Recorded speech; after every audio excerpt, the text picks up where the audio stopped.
What is going on, folks? I know I sound a little different this episode, but guess what? I'm gonna give it my best shot, man. It's Vel. It's your boy Z. What up? What's going on, man? It's not. Man, what has it been? 8 weeks, 9 weeks? It's been Yeah, a. It's been, a, I've been. been It's two like I've months. been yelling big dubs for a minute, but Yeah, it's big L's. big L. So it's been a couple months. Let's be honest. Oh yeah, you put it that way. It's been It's been yeah. a couple months. Actually, to be honest with you, I was at the last game that the Bills actually lost. I was out there in Houston when we lost by 3 points. Once again, What was it? Early October. Sheesh, yeah, early October. got Uh, spoiled. we got spoiled. But you know what? It is what it is, guys. We are still division champs. We are still have at least one game with home field. And we still got right now, arguably the best player in football right now in Josh Allen. So, welcome back, guys, listeners, watchers. Appreciate those who tuned in last week. I saw that we saw an increase in those who Come on, watched us, increase. Appreciate it. who watched us on YouTube. So shout out to those. I know it's always better when y'all see us in the basement, but every once in a while life happens and we got to go virtual. So appreciate those who tune in, whether it's once a month, once a week. Love y'all. So we'll get right to it. After the game, I'll start after the game. I was thinking like, damn, it's one of the first times and a few times me and Z actually ain't have the strongest of predictions when it came to the score. I Not think, even yeah, close. I think we both had the Bills winning by at least 2 to 3 touchdowns. I think it was 3 touchdowns for both of us. With them, scratching the surface, obviously in the teens, maybe the 20s, and then us getting 38, 40 something points, which guess what? We got the offense totals semi-correct. I just don't think that we both assumed that our defense would struggle the way that they did. But we know defense is going to be a talking point today, and until we step on the field against Detroit. But what was your initial thoughts, initial reactions after the game? And then obviously we'll fast forward to how we're feeling now. But what was your initial thoughts, man? Yeah, I'll double back to my initial prediction. I expected Rams to be able to get theirs because, as we said, we're going up against two extremely talented receivers. Right. But where my prediction fell is I expected the Bills to tighten up once that red zone hit, and that just never happened. It was just consistent touchdowns. They couldn't get off the field on third down. Puka Nakua making ridiculous catches that you can't even defend. And you know, a block kick later, that's a recipe for an L on the road. So, I expect them to be able to get theirs, but I thought the Bills corners would hold up a little bit better. Strength of their defense is their corner. Strength of Rams offense, in my opinion, is their receivers. I thought it'd be a little bit more of a wash as opposed to bless you, as opposed to Rams winning consistently, and that's what happened. Uh, but my view after the game, man, it was weird. Normally when the Bills, I'm a little in my feelings. I'm a little salty. This is I've never experienced a game where we put up 6 touchdowns, 40 plus points and lose. So like it was very strange. A game I felt like we should have been in control, a game that we could have easily been blown out, and all of a sudden we down 2 points. Like it was a weird ass game. A weird ass game. Ain't really no other way to put it. But you know, kudos to the Rams. They kept punching and never gave in. Bills fought back. I mean, they were down 17 on multiple occasions and kept battling away. I mean, Josh played out of his freaking mind. His receivers showed up. It's just defense could not make one stop at any point in the game. I think it was one punt the whole game. Yeah. Other than that, Rams was able to go and score at will. So Yep. it was disappointing to see the defense, pretty much show up with a no show. No one stood out. No one made a difference. No one made any impactful plays at all. Turnover streak is over. D line couldn't stop the run. They were forced to bring more people in the box. Passing game got going, and then that was it. So it was disappointing. On the defensive side, it sucks to see such a good offensive performance be for nothing. But at the end of the day, it feels like an outlier because the Bills defense normally doesn't have a passing game like this. You know, and I guess it's slightly encouraging that the offense still did what they needed to do. And at the end of the day, I think that's what's going to take this team to the promised land is their offense. Yes, we're going to need the defense to show up, but if I know I got a team that can still put up 30 plus and 40 plus, like I still feel like I'm still in a good position. Yeah. Obviously, you probably know this, but you hit on a lot of points that I was pretty much going to say. I mean, it was really just the defense letting us down in key moments. We know the criticism is going to fall on whether you want to make McDermott the scapegoat, you want to yell at him about a timeout. Game was over before that even happened. Right. We chasing them at that point. Mhm. So whether you want to talk special teams, that block punt definitely was a pivotal For sure. momentum It's play. 7 points. That's the game.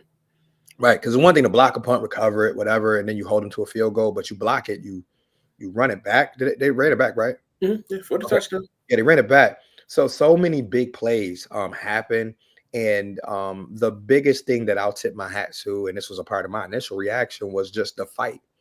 Because we've seen shit, we can go back to the Ravens game. We've seen this team, and it only happens really once every 4 years.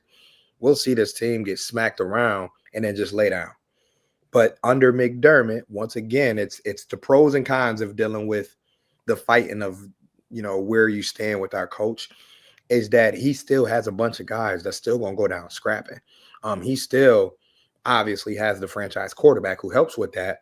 But I just love the fact that as a team, it didn't matter if it was Mac Hollins, it didn't matter if it was Ty Johnson, Khalil Shakir, Dawkins in the past game, holding up his side of the end, whether it was shit, you can name anybody. And even on defense, there were a couple key tackles, but like they just never made that pivotal play that everybody I think was waiting on. Like in that second half, I kept saying out loud, all we need is It's one one stop stop, literally. or one takeaway. Like it was really just a matter of making that big moment. Did they have a couple nice breakups? Sure. But what their playmakers did was they outplayed the guys who we thought were going to hold their end. And Mm-hmm. you give credit to a multitude of players and a multitude of coaches when it comes to the Rams. First off, you give credit to Stafford and his receivers being on the same page. Even Tutu on 4th and 5, 4th and 6 to get open and catch that ball. We've seen backup receivers in that situation maybe fumble the ball or just drop the ball, even if they wide open, just because the moment is too big. But on 4th and 5, they need Tutu Atwell to make a play in a big moment. He catches the ball because if they turn the ball over on that situation and the Bills are only down 3 points or whatever the case may be, Bills is going down and probably not just scoring a field goal. They're probably scoring a game-winning touchdown. So they had just those key plays when they needed to make them, and that was really the story of the game. But like I said, my initial reaction was similar to what you said. Can't be too mad when I know my guy is scraped and clawed. We've seen Josh Allen have to put the team on his back, which it was similar to that, but it wasn't in the fact that guys actually helped him out. Like we've seen guys get thrown a perfect pass and then drop it. We've seen guys get thrown a perfect pass and then fumble the ball. Nah, guys was catching those dimes. I mean, shout out to Cooper, Mac Hollins, Khalil Shakir, Curtis Samuel had a couple plays, Ty Johnson on the screenplay, James Cook a couple key catches. So like, I want to tip my hat to the offense for collectively being a part of that comeback because it was really one phase showed up. The other two didn't. I do want to tip my hat also to Tyler Bass because I feel like in the midst of scoring 6 touchdowns, guess how easy it is to miss an extra point? Very easy, especially when you get that penalty towards the end of the game. Yeah, that 15 yards make a difference on the extra point. A 48-yard extra point, and it's straight down the middle. So shout out to Tyler Bass too, and just the entire offense. Lastly, I'll just say this before I give it back to you to see where you stand today. Gotta again, I think every year we have 2 to 3 moments where we gotta just like bow down and just give the big praise to the guy. But 17, um, Hey man, I've seen this guy right in person numerous times. Seen him on the road, seen him at home, and in training camp. Hey man, I can see myself, God willing, 15, 20, 25 years from now, telling whoever, youngins, grandkids, whatever, like, listen, y'all don't know about this kid, Josh Allen. When he was in his prime, highlights don't do justice. Because this dude is unreal. Like, I can only imagine what opposing coaches think. Like, one part, and I'm gonna pass it to you to get your feelings on it because I already know how you feel. But like, one part I love when I go back and watch highlights or the tape on what happened is I love seeing the reactions of the other players and the coaches, because you can see on a couple of those plays, a couple of those runs, the players and the coaches, they got the faces like, So you saw the little video of Keon Coleman on the sideline. yeah. Even Keon was Bro, like, looking. okay. Listen, when Josh is in his bag, it's a different vibe. Like, it's bias aside, it's time to legit had a conversation like, yo, is this really the pound for pound the best QB in the league and Best player. best player in the league? It's Like it, because here's my thing, and like I said, I know you got to take on this too. It's like we've watched enough football. I would say, let's say 25 years of football. I know I've been watching since I was younger than that, but let's say 25 years I can remember. There's only a handful of guys that no matter who you root for, can get an audience of fans to lock in and just all be like, nah, that was this motherfucker. It's tough. Like, because we remember the first 2 years, we saying all this stuff about Josh Allen. And, people was calling Bills fans crazy, right? You know what I mean? Because they don't know. They watch 1 or 2 games. They watching interceptions on the highlights. They like, is this your king? But now, fast forward last 3 years, and I really think that Kansas City game obviously helped a lot in the playoffs in 2021. But like now, I think the appreciation from the average football fan, even when you're not even a football fan, I got people at work who not even really into it, but they starting to get into the Bills football stuff. And they like, yeah, not Josh. That's a bad like, and I always go back to sports and other sports like basketball. It is reminiscent of when Steph Curry get hot, when Kobe would go crazy. I'm sure, I probably watched 3 or 4 years of Prime MJ. I'm sure Prime MJ had that similar effect. Like, it's certain guys who, when they get going, you can't even use the bathroom. Like, can you grab me that? Yeah, just grab that to me. I'm right here. I'm not leaving the couch. That's what type of entertainment Josh Allen brings. And I told somebody the other day, man, we just got to be lucky as Bills fans to enjoy this moment. Because regardless of the record, I know we 10-3, so we can't complain. But regardless of a loss, like, this guy is becoming the greatest show on television.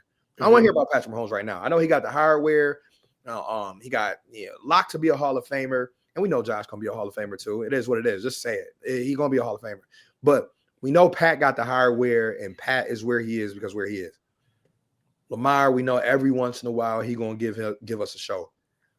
This dude, 17, is becoming the most consistent show in football. That's the way I want to put it. Like, we know we can put together 2 or 3 players. Saquon Barkley, Joe Burrow can get in that mode with Jamar Chase. But like, Josh is now consistently becoming a guy where if you do use the bathroom for too long, you're going to miss that play where somebody going to be like, oh, nah, you fucking missed it. Yeah, and the thing that I love about it this year is he's able to do it without even being Hercules. Now he's putting the ball in his receiver's hands in a spot where they can just take it and run and do what they do. So he still has that Superman in the bag. Oh, best believe when it's time, he can make a play, but he's also just hitting those easy button throws now and putting it in a position where his players can catch and run, which is something that was a little bit of a struggle his first couple years. But now you're adding the maturation of the quarterback with him who is elite from a trait standpoint, and now you're seeing the combination of both of that coming together, and it's downright dangerous. Like, bro, I mean, it's 30 points in 7 straight 7 straight games now, Yeah, 6 straight it might be games eight. now. It might be eight. It might be eight. I It's know they got 10 total. They said 10 total. They set the franchise record already. They yeah, said they it's got it's 10 it's total. really like, yeah, okay, cool. If this offense can really get going and get healthy, And if Milano can get back to himself, yeah, this defense is not going to give up 40 every week. they not. Nah. It's not going to happen. They're gonna come out hitting this week. And we're gonna get to that game in a few minutes. But Yeah, like so it's like, okay, cool. How many teams right now can outduel this offense and outduel this quarterback? that's gonna make it to the playoffs. Because I know Cincy is probably in that discussion. Yeah, you do all that to score 17 points, to score 20 points. Right. This week at least. Let me not say like they can't do it, but there's a handful of teams that can even And punch 21 in that minutes of possession. Bro. category. You averaging, yeah, I know motherfuckers at home know how to do the math. You averaging basically 2 points a minute when you get the ball. Mhm. Which, you know what I mean, broken down is whatever. But like, bro, nasty. 6 touchdowns. Like, I don't care if 3 of them is from the one. I don't care. Because you had to get to the one. That'd be always my point. It's like, what Yeah. got him to the one? Oh, a dart? A 40-yard pass? Shakir got tackled at the one. Oh, okay, cool. Somebody else got tackled at the one after a long pass. All right, Yeah. cool. I don't care about that. But 6, nah. Yeah. And one last thing I will say, because I know we gotta obviously talk about Detroit, is the only thing that had me going back and forth, and y'all know I don't do back and forth no more. That was a thing of the past. That was Vel circa 2018, 2019. But the only thing that got me is I randomly had to see a tweet about something about, he's still, whatever. He's still something about MVP. And I'm like, I've avoided all the MVP conversations because I really don't care. You got baited into something? I got baited, man. But it was only because it was fresh after the game. And I'm like, I'm not going to allow, and this is my own issue. Like I always say, like, you got to learn to put your phone down after a game and like not hit the timeline. And I did a good job because in the first half, I wouldn't even touch my timeline because I'm like, I know what that looked like. I know these motherfuckers miserable online. Mm-hmm. So I waited, a little bit. And I was kind of like, listen, guys, I think I wrote at halftime. It's halftime. We still got an elite quarterback. Relax. The game not over. And then obviously I put out a couple memes like, here we go with the Joker, a couple other things. But then I stumbled upon one of those guys. I was like, nah, is this y'all MVP? And then he said, nah, this is the MVP. And then he tried to retract the statement, but his tweet ended up going a little viral. So people were commenting. So I just made one quick comment. And of course, you make one quick comment on one of those, somebody else gonna comment. So somebody comments, I'm like, man, blah, blah, blah. He did all that just to lose. And they just tried to discredit him in the fact that truly he is showing why he is the MVP of the entire league, especially after that performance. Like discrediting that, you're making my point for MVP. Right. And I think that's all I was saying. Like and like I said, I try to leave that stuff alone. But I'm like, I walked away from that game. I'm like, I don't normally say this or touch these convos, but that dude is an MVP of this season. Unless he falls flat on his face in 4 games, which I don't foresee happening. That right there to me, and we done said it the last 2 weeks. He done put 2 stamps on it with 2. They not close to being in that game without him. Oh my gosh, could you imagine putting the team on your back? Mitch Trubisky doing all that, or anybody? Like, come on, that game is There's only 2 quarterbacks in the entire NFL who could put together that, and I don't even think Patrick can do it. What they dropped 20-21 in the 4th, like yeah. And like I said, I've seen Pat have some amazing games. Shout out to Pat. That kind of game, though, where you got running involved too, and I've seen Pat run, but that kind of game, that's a game where literally only Josh Allen can go toe-to-toe with Matt Stafford. Like, just the way it happened, too. Like, I don't know. Like I said, maybe Pat is the only other person I can think of, but that's a 1-on-1 game where it's only it's only Josh Allen who can make that game that interesting. Mm-hmm. Like, he literally made people say, no, sit back down. This game is not over. This game is not over. And lastly, quick shout out to Brandon Beane on the types of players he's put around Josh Allen, because all that run after the catch stuff that we just talked about, or you talked about 5 minutes ago, that's just a product of getting guys who he knew, hey, if we put this guy in this offense with this team, with Josh Allen, we can be better at making plays after the catch. Because for a while, the Andre Holmes of the world, the Kelvin Benjamins, all the motherfuckers, get rid of them. Because they're not helping Josh Allen when it comes to, all right, once you get the ball, what you going to do? Once they drafted Khalil Shakir over the last 2 seasons, he is number 1, number 2 in the league in that category. And that's just a matter of, we know what you can do, Khalil Shakir. That's why we picking you up out of Boise State. Come join this offense. Curtis Samuel. Took him a while, but that's one of the reasons why you get him. Keon Coleman. One of the reasons why he was drafted. Run after the catch. He did it at Florida State. You look at Amari Cooper, just a downfield threat. So, and even the running backs, Ty Johnson, James Cook, like everybody in this offense pretty much can give you a little something after the catch. And when I say a little something, I mean a lot. So the fact that Bean was able to surround Josh with these guys, which I understand, there were some question marks coming into the season, but now, shit, you look 11, 12, 13 weeks later, now he looked like a genius. Because now, damn near everybody on that roster can give you something after the catch, which is something they haven't had in the last 4, 5, 6 years. Even Diggs in the last 2 seasons, he started becoming a guy that just caught the ball and fell down. Like, he ain't doing too much. I mean, he had about 2 or 3 seasons where you could count on him giving you maybe another 15 yards, maybe. But right now, you got a bunch of dudes. When they catch that ball, they going straight up the field. And good luck. And he's not even big dudes. Like, you look at Khalil Shakir on that 51-yard run. Hey, like, he ran nobody over. He just said, I'm catching this ball and I'm getting upfield.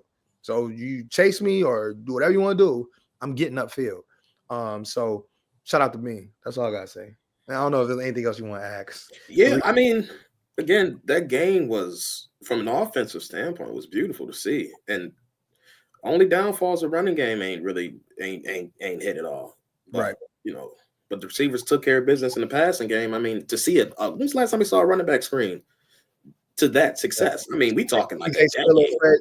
Probably Spiller and Fred Jackson. Yeah, I mean, I'm not exaggerating when I say a decade. Like, it's been forever since we've had a legitimately successful screen. But to see that work, but to see Shakir out here just making plays left and right, to take that ball, cut right up the middle of the field and be gone, to see Amari Cooper catching passes in traffic and still building that chemistry and being this close on multiple occasions to really catching one. And, you know, just, again, seeing players step up, Mac Hollins just fucking making plays. Like, it's crazy. It's beautiful to see, like, and it's still not full strength. It's not. I'm still missing Keon. I'm still missing Dalton. So what can this truly look like? And that's the part that gets me excited. Is like, all right, we've been holding our own with a wounded offense. And I like the way that the O-line held up. I mean, you coming against stud young players up front, and tackles held their own all day. I'm about to say, I love the way Dawkins played. You know, these other guys, man, like it was some nastiness out there. Obviously, they got some good young pass rushers, but got some dogs up front. Outside of a couple plays, they ain't really come close. So no sacks again, no nothing, no turnovers, no sacks. So like, that's what continues to give me hope is this offense is humming and still leaving points on the board. And the last thing I'll say is you're putting pressure right now, especially when you put something like that on film. You are now putting pressures on opposing coaches and offenses to say every time we touch the ball, we got to press. So it should work in the defense favor. Like going forward, our defense, and I know we played the Jets and the Patriots for a period of 3 weeks, so our defense should be able to get their stats back up where they need to be. But our defense should be very, very opportunistic because teams are going to press for the remainder of the year. Teams are going to press because they're going to feel like every time we touch the ball, it's the same way people felt about Kansas City for the last 5, 6 years. Every time we touch the ball, we can't settle for a field goal. Like literally. Josh has become one of 2 players in this league where you say, if we're playing against this team, this offense, this quarterback, a field goal is not even, I mean, that is last resort. Because once we get past the 50, we either need to go for it on 4th down, which we already know this guy this week is going to do it, Dan Campbell. So guess what, defense, be prepared. You got to be on the other side of the 50. Oh, yeah, nah, he don't care. He'll go from the 1. It's 4th and 10 at his own 1. That motherfucker might pull a trigger. He just crazy. But now we have an offense and a quarterback where other coaches and other offenses, they are really truly going to be pressing for 4 quarters. So that's the beautiful thing that I take away from it is like we have now shown for 8 consecutive weeks. We ain't nothing to play around with. So if you want to play us, you better score 35 points, point blank, period. Or you better score 44 or 45. Because your little measly 20, 24 points, 27, shit, 21. Bro, we're not playing that Pittsburgh Steelers football. Forget about it. Match up with us if you want to. Try to get in a dog fight if you want to. We're not playing that. Ain't no dog fight. We're gonna get up and down the field on you. We'll run the ball if we need to, pass it to tight ends if we need to, pass it in the short game if we need to. And a long ball. That came back this week. We'll hit you with the long ball. Or my quarterback take off for 30 yards. Whatever you want to do. You choose. So on to Detroit. Looking at this matchup, goddamn. It is it's matchup galore here. You know, whether running backs versus linebackers, wide receiver versus corners, O line versus D line, the other D line versus I line. It is matchups everywhere. But I'll start with when Detroit has the ball. What will be like your main thing that you'll be having your eye on? It has to be their running game. I think everything for this offense stems from what they have in Montgomery and what they have in Gibbs. Yes, they got obviously Amon, who is top 5 receiver in my opinion. You know, they got Jamison Williams, who's a young player but can easily stretch the field and get behind your safeties with ease. You know, they have a tight end, so like they have players, and let me even say Laporta. Let me not even be disrespectful, not even say his name. They have a top tier tight end on top of that. Right. So, you know, their passing game, their structure of the passing game with Ben Johnson is out of this world, and Goff is, you know, seems to be tailor made for the system. So their passing game is top tier as well. But I just think everything stems from their ability to run the ball and use that play action. So, you know, I think this has to be a week where we key in on that run game. Yes, we have a defense where, you know, we stay in nickel, we don't commit too many people to the box, but you know, this is a game that I think can easily get away from them if that running game gets churning at a high level. Yeah, I'm with you. I'm definitely keyed on the running back versus our front seven matchup, because to me the front seven has to be more dominant. Yeah. You know, and as I didn't even mention, this is one of the top O lines in the league. Right. So really, I mean, to kind of echo what we've been saying the last 3 weeks, the trenches is really what's going to be the most important. But I'm gonna just say the front seven as a whole, because secondary wise, I expect Benford to do his job. I expect if Kyer Elam has to play, I expect Kyer to have his job. I know he gets a lot of shit thrown at him for, oh, you're a first rounder, but now you're on the bench, you're inactive, this and that.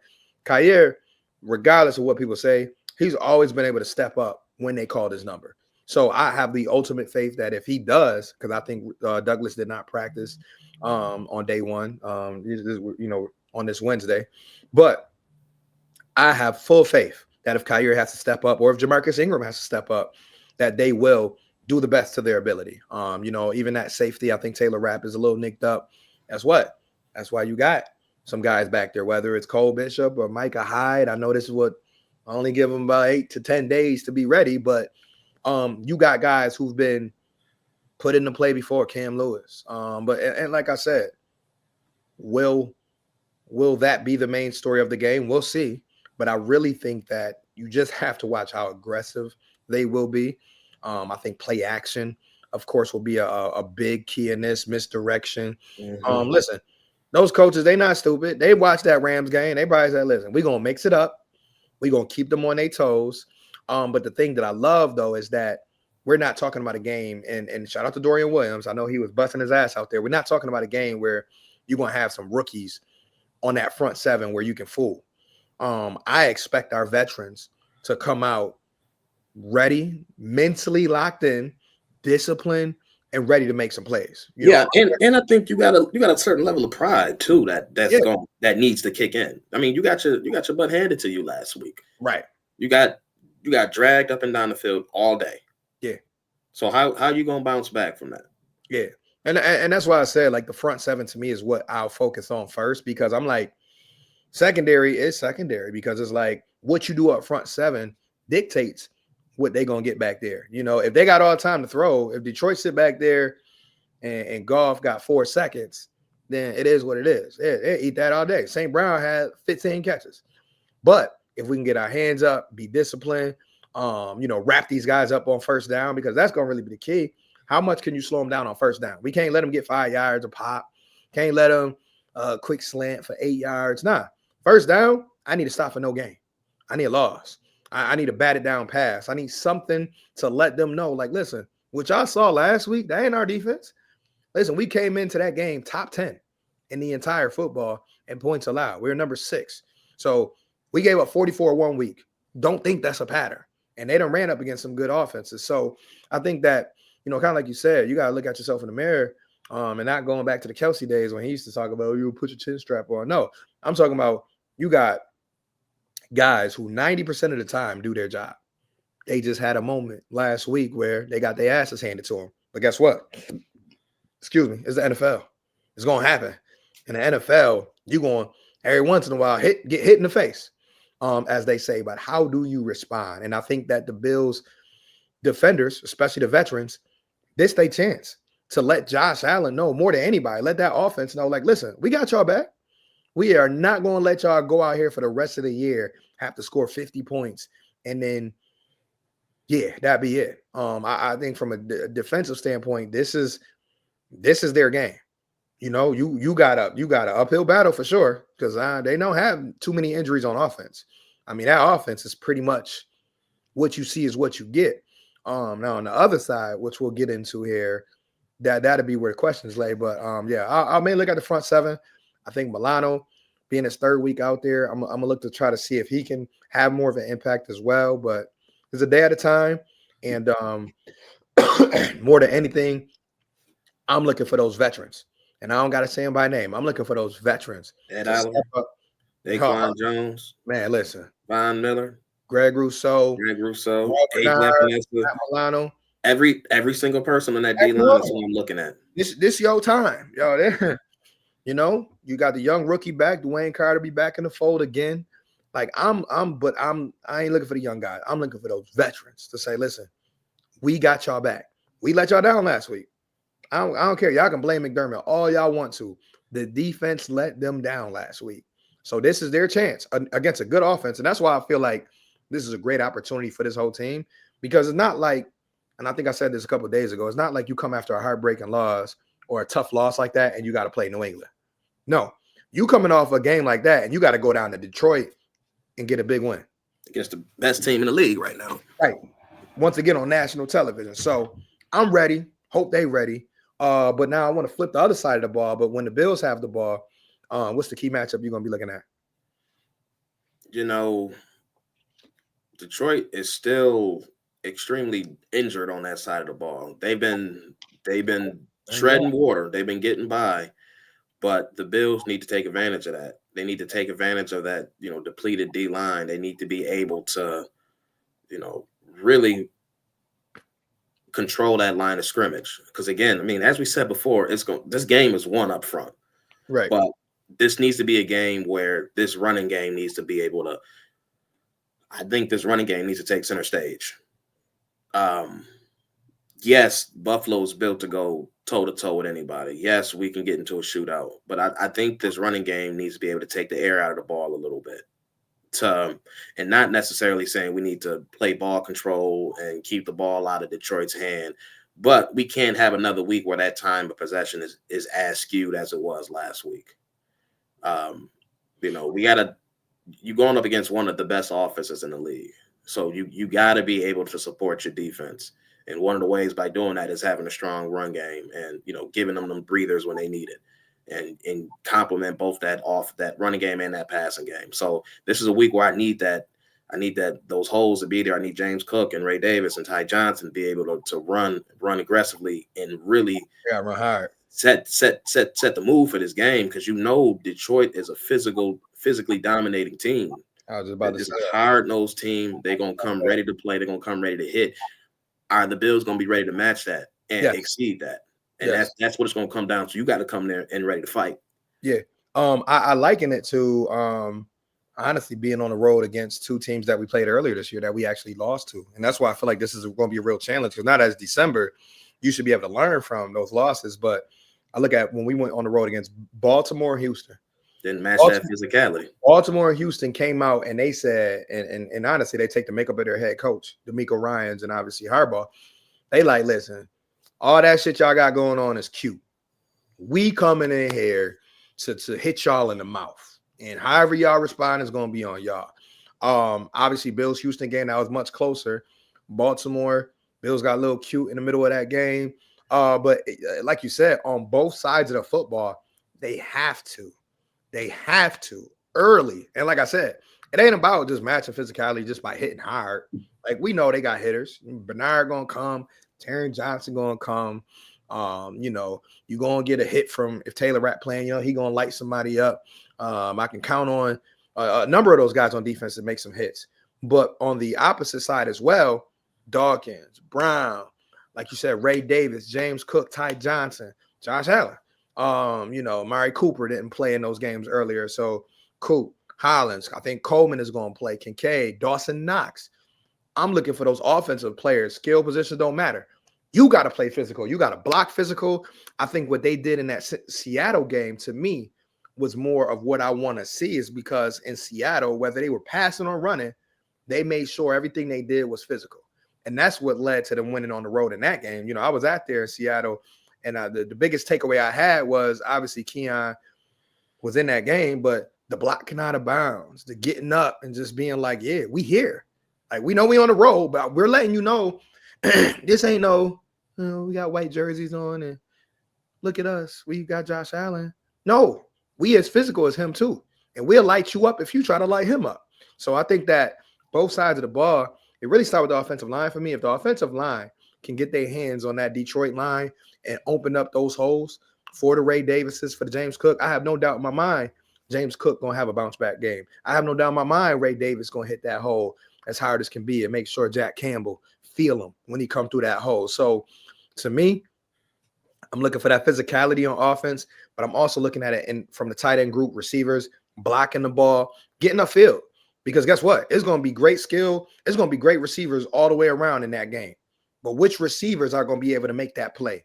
Is we going to get Khalil Shakir to get open in the middle of the field, make another play, run after the catch? Keon Coleman, first game back.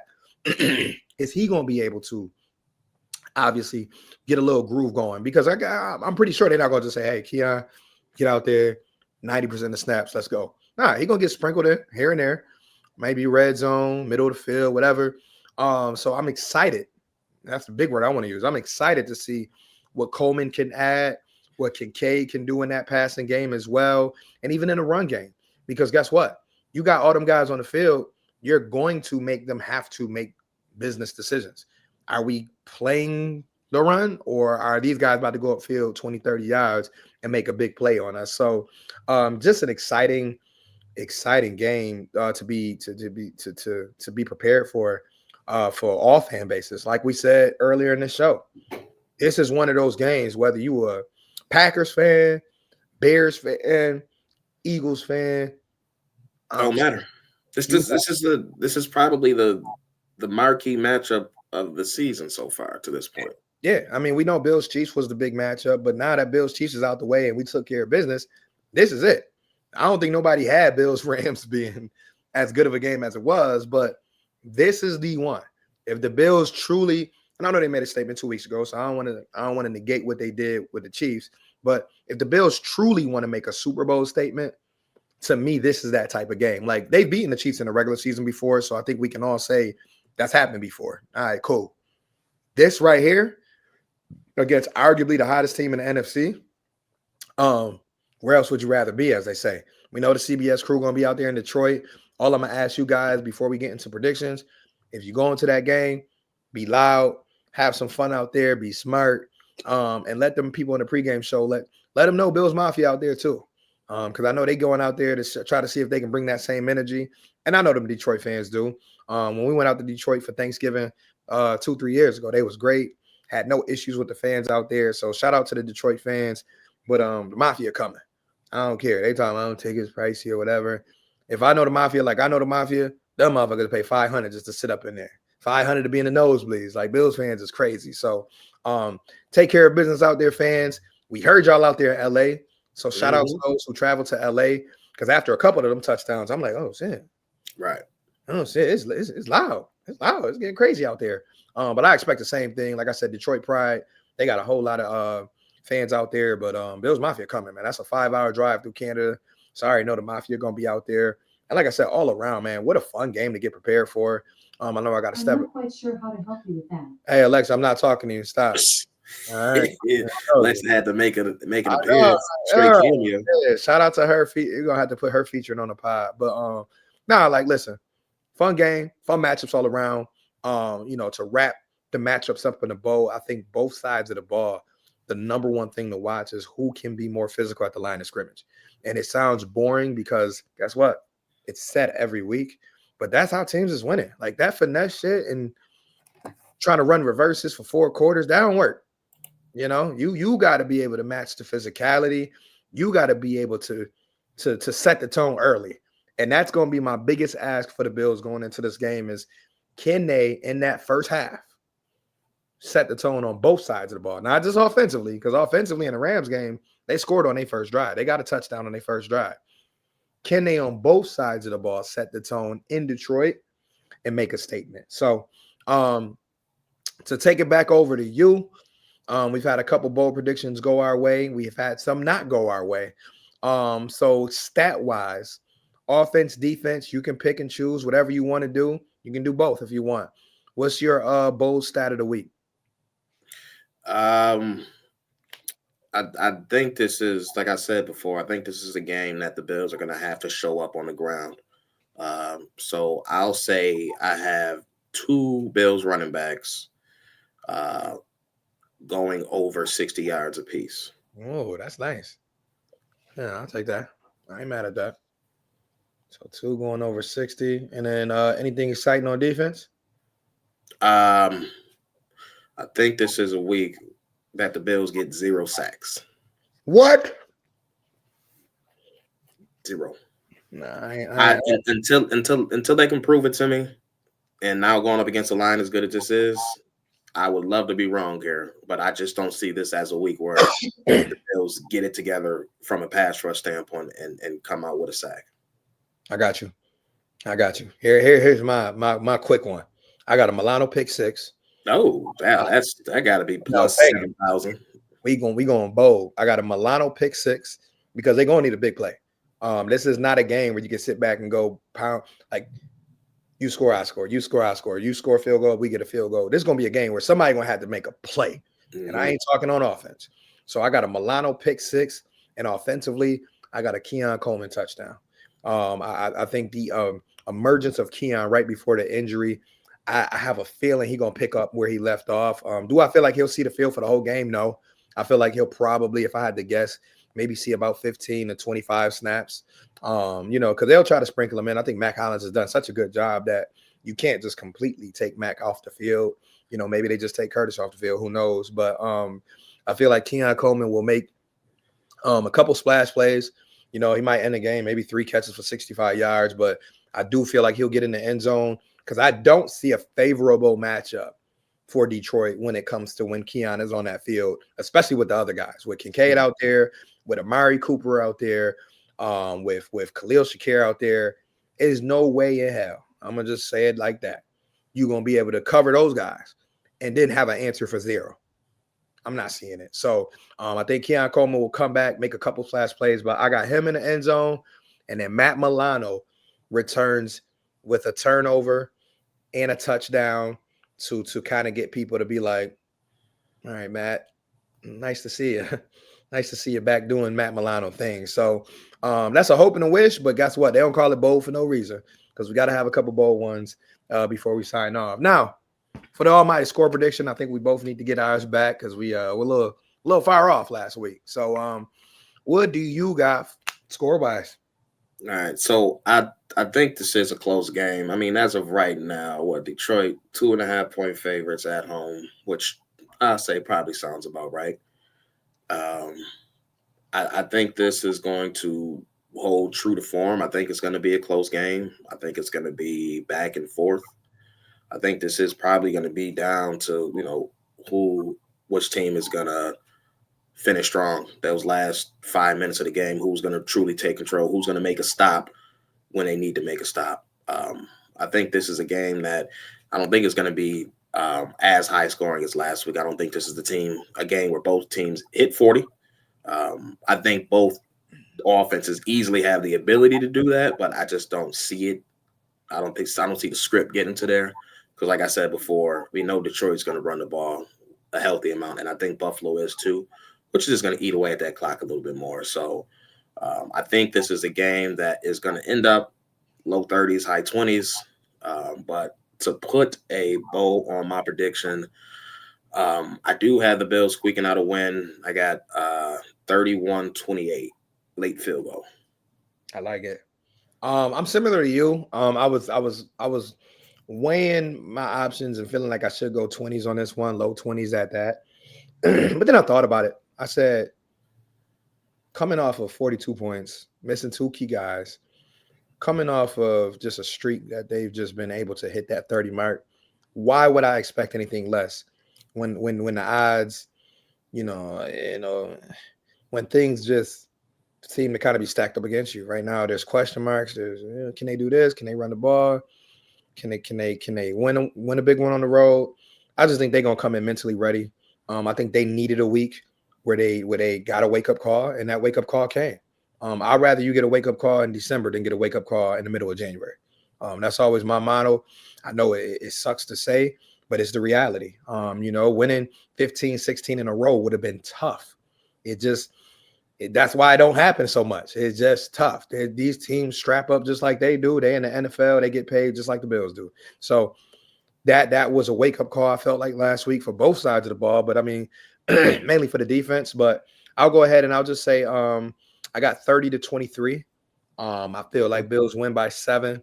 I do feel like Dan Campbell hates it, but he's gonna have to settle for a couple field goals in this game. But I also feel like he's gonna take some chances in this game, and I think that will lead to some opportunities for our offense to be able to put up more points. So, like I said, I really had them initially in my mind under 30, but I'm gonna put them right at that 30, and I'm gonna just give Detroit 23. I just feel like the defense is probably mentally over whatever happened last week, and I think they'll come out punching. But like I said, Detroit is so skilled that I don't expect them to truly be held under 20. I mean, it could possibly happen, and I will tip my hat to Babbage and McDermott if it does. Oh my God, I'll be so happy if they can keep them under 20. But realistically, I see them still cracking at 20, 23 seems reasonable. So I'm gonna go 30-23 Bills. Fourth quarter should be fun. I expect a turnover somewhere, but crossing our fingers it go in our favor. So I'm gonna go 30-23 Bills, baby. Yeah, I'm just looking at their schedule from this year. I mean, there's only been 2 games where they were at 20 points or less. So week 2, they dropped 16 in a loss to the Buccaneers. And week 3, they dropped 20 in a win against the Cardinals. Okay. So that's the only time they've been at 20 or less. Other than that, I mean, they are the highest scoring team in the league. So obviously we know they can put up points. Right. I mean, shit, they dropped 50 twice. Yeah, they nasty. Like I said, we got our hands full. I just think that again, that's against the Titans and the Jags, but it still happened. You still got to put the work in to score 50. 50 is 50. Yeah, 50, 100%. But I just think that the attitude. I mean, we got like if this was a young Bills team, and I think that's where people got things confused when they kind of underrated maybe this unit, this team, is because I think we didn't realize that the veterans would have a say in this season as well. Because I know we lost a lot of captains, we lost a lot of playmakers. But shout out to the veterans who stepped up this year. It hasn't just been the Josh Allen show; it's been the veteran O-line group. It's been Terrell Bernard, it's been Taron Johnson, it's been Taylor Rapp, and it's been Rasul Douglas when healthy. So like I have the ultimate faith that the defense is going to want to make a statement this game. Is it going to be easy? Hell no. You going up against Jamison Williams. You got you got Jahmyr Gibbs. You got Montgomery. You got St. Brown. You got Laporta. Man, listen. And you got Celebrity Row out there. But guess what? If they got the mindset that I believe they have, and if they come out there taking in everything Babbage and McDermott goes over with them this week, because let me tell you something. If there's any two guys I'm probably afraid of in that whole building to let down and maybe not be in a best of moods. I want to be on Babbage and McDermott's good side. I'll just put it that way. And I'm pretty sure every defensive player heard it from them two this week. Oh, I know they lit into that defense's ass this Oh yeah. week. Like film session probably was like Uncomfortable. real uncomfortable. Like You gave up 44. straight looking at Oliver like, really? Yeah, ain't nobody getting the pass on that. Ain't nobody on that defense make no plays. 92. You thought you Taylor Rapp made a nice breakup or two. I mean, but you also gave up that touchdown and hit your own man. right. When if all you had to do was take a good angle to the receiver and that ball is dropped because he caught it on his leg. Yeah. But Right. you hit your own man and he can make a spectacular play. That again, a play like that changes the whole dynamic of the game. Right. That's a touchdown off the board. Like This you know, there's so much blame to go around. But this defense better come out with a fire lit under them. I can't wait because I truly believe if there's two coaches in the entire NFL, I mean, in that entire organization that's going to light a fire into some players, is going to be McDermott and Babbage. So I'm excited for Sunday. You know, I've been a fan all my life, so I'm not nervous. I mean, I've seen. What are you be nervous about? Right, I'm just saying, like I've seen the top log because you know, as it gets closer to Sunday, you're gonna hear some things. Oh my God, Sky's falling all you want, bro. Vince already locked up. oh my God, enjoy it, enjoy it. This is we going to the playoffs, right? We got a home playoff game. It's all about ending. More than likely to be two, because I mean, I still think they're going to end up with the 2 seed. Right. Because I really think Philly gonna come out with all the drama that they got going on. That's just Philly. That's normal Philly shit. Like, oh, okay, now they about to spank the Steelers. AJ Brown might have had 3 touchdowns. Like that's what Philly do. They create a little drama, then they go out and spank somebody. So what drama you got going on right now? I done missed out. Oh, it's just AJ Brown kind of throwing Jalen Hurts under the bus, and then Brandon Graham. You know, he retired now, but he kind of spoke on like them not being on the best of terms right now, and so once that went out on public, you know, between AJ Brown and Jalen Hurts, for those who don't know, it created more questions for the Philly reporters to interview on. So now they like, so AJ, so about your production. So is that all you or what's going on? Get that man 14 targets this week. He'd be all right. Yeah, that's what I'm saying. He's going to eat this week. So it's going to be regular Philly shit. You know what I mean? They're going to pounce on Pittsburgh. I expect that to still be a good game, but guess what? That comes on the same time as mine. I'll catch the highlights. All right. So I'll catch that on the flip side. But yeah, Bills Lions this week, guys.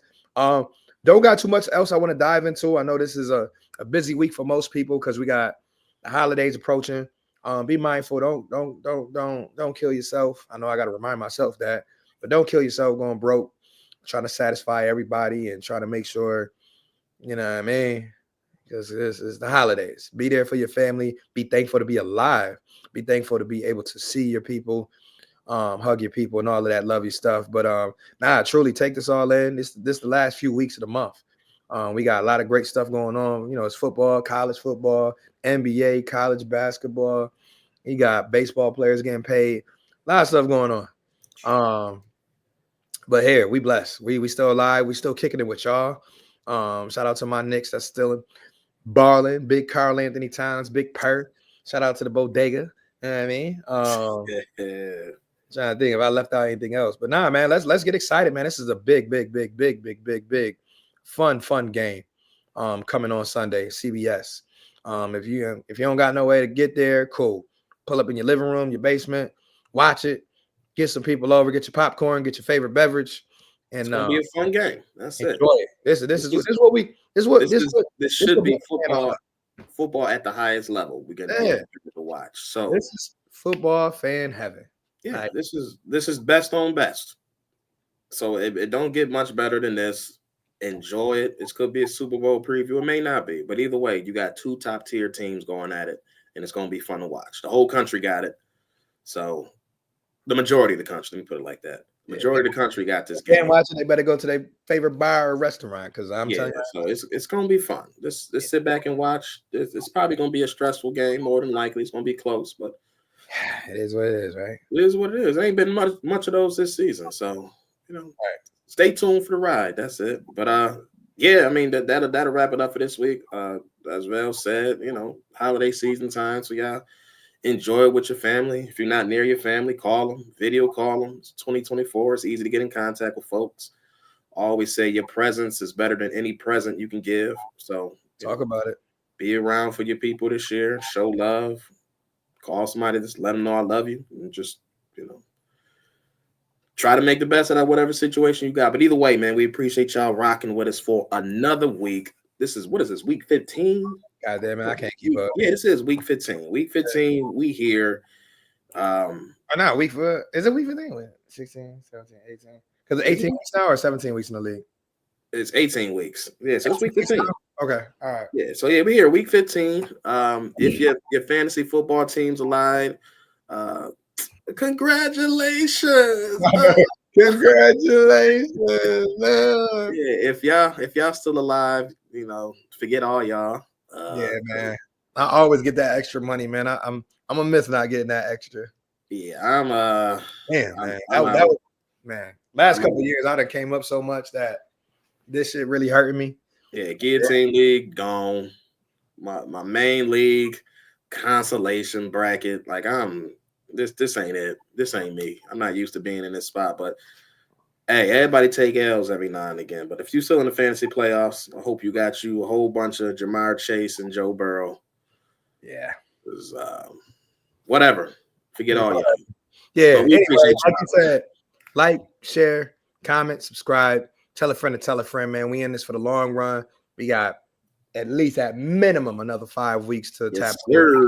So enjoy the show. Enjoy Sunday. Enjoy the weekend. Like I said, don't overshop. As Z said, man, allow your presence to be your present. Because right now we got to take each day and be thankful for what we got. And that's life. So appreciate you guys for tuning in. As always, go Bills. And we'll see you hopefully after another victory. Let's get it. Dubs. Let's go get it. Let's Love you, Josh Allen.